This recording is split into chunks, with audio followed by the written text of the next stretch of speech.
میرے بھائیوں یہاں تو ایسے ایسے جرائم ہو رہے ہیں، اللہ حفاظت فرمائے۔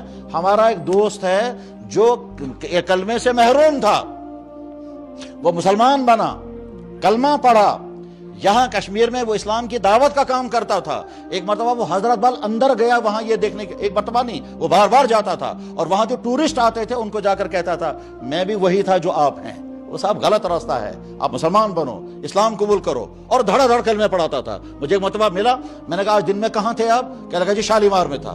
پھر کیا کیا وہاں؟ کہنے لگا 3 آدمیوں کو کلمہ پڑھا کر آ گیا۔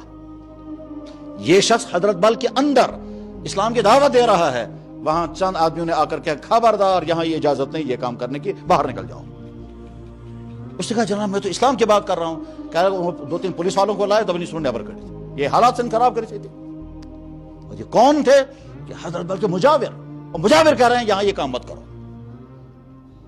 انا للہ و انا الیہ راجعون۔ اور بعد میں پولیس والوں نے اس کو ڈانٹ دیا، وہ بیچارہ روتا ہوا باہر نکل گیا، اب تو وہ وادی کو بھی چھوڑ کے چلا گیا۔ اس کے بعد اگر اللہ کا غضب آ جائے تو دیر کیا لگے گی؟ مجھے ایک لڑکا فون کرتا ہے، کہنے لگا جب میں نے کلمہ پڑھا ہے، میں جماعت میں نکلا تھا اور اس وقت میں گاندربل میں ہوں، یا مسجد میں ایک صاحب میرے پاس آئے، کہنے لگے تو مسلمان بن گیا؟ میں نے کہا جی ہاں الحمدللہ۔ کہنے لگا تو بیوقوف انسان ہے، ہم تو پہلے اسلام سے تنگ آ گئے، تو کیوں مسلمان بن گیا؟ یہ کہہ کر کے وہ مجھے فون کر رہا تھا، میں کیا کروں گا؟